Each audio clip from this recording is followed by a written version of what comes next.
And that's why last night I announced a deal that perfectly symbolises the new era. A partnership with Ukraine that allows them to use £1.6 billion of UK export finance to buy 5,000 air defence missiles manufactured in Belfast. Yeah. Mr. Speaker, that means UK jobs, UK skills, UK finance pulling together for our national interests. Mr. Speaker, my efforts continued on Thursday when I met President Trump in the White House to strengthen our relationship with America. Now, what happened in his subsequent meeting with President Zelensky is something nobody in this House wants to see. Yeah. But I do want to be crystal clear. We must strengthen our relationship with America. Yeah. For our security, for our technology, for our trade and investment. They are and always will be indispensable. And we will never choose between either side of the Atlantic.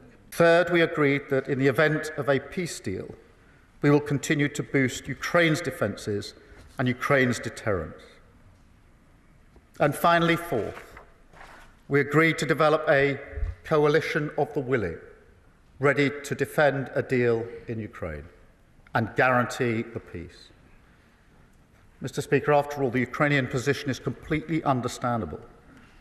For them, the war did not begin 3 years ago. That was merely the latest and most brutal escalation. They have signed agreements with Putin before. They've experienced the nature of his diplomacy and the calibre of his word. We cannot accept a weak deal like Minsk again. No, we must proceed with strength, and that does now require urgently a coalition of the willing. Britain will play a leading role with, if necessary, and together with others, boots on the ground and planes in the air. Mr. Speaker, it is right that Europe do the heavy lifting to support peace on our continent. But to succeed, this effort must also have strong US backing. I want to assure this House I take none of this lightly. I've visited British troops in Estonia, and no aspect of my role weighs more heavily than the deployment of British troops in the service of defence and security in Europe. And yet I do feel very strongly that the future of Ukraine is vital for our national security. So a strong peace, a just peace, a lasting peace, that has now to be our goal. It is vital, it is in our interests, and its pursuit, Britain will lead from the front for the security of our continent, the security of our country, and the security of the British people. We must now win the peace, and I commend this statement to the House. It was a productive summit. Together we agreed a clear strategy that the United Kingdom, France and our allies will work closely with Ukraine on a plan to stop the fighting, which we will then discuss directly with the United States. It is right that the Prime Minister is working with allies in Europe and with the United States to bring peace to Ukraine and not a surrender to Russia.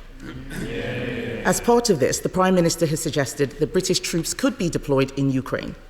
There are obviously a range of possible options for what such a deployment could look like, and we are keen to work with the government, but we will need details of any such plan. This will be a difficult but significant step. We recognise that Ukraine is fighting for her survival and fighting to have the same freedom, democracy and sovereignty which all of us here enjoy. That is why both the opposition and the government are fully committed to supporting Ukraine and President Zelensky. I was also glad to see His Majesty the King welcome President Zelensky at Sandringham. As I said at the weekend, President Zelensky is a hero. He is a symbol of the bravery of the Ukrainian people. There are, of course, many areas where the Prime Minister and I disagree, But now is the time for us to discuss where we do agree. I find myself in the strange and rather uncomfortable position of very much agreeing with the Prime Minister on everything he has said today. And whilst I often take great delight in criticism of the government, I think this weekend he has not really put a foot wrong. It's been good to have him agreeing with me. We should do this more often. I think so, Bull.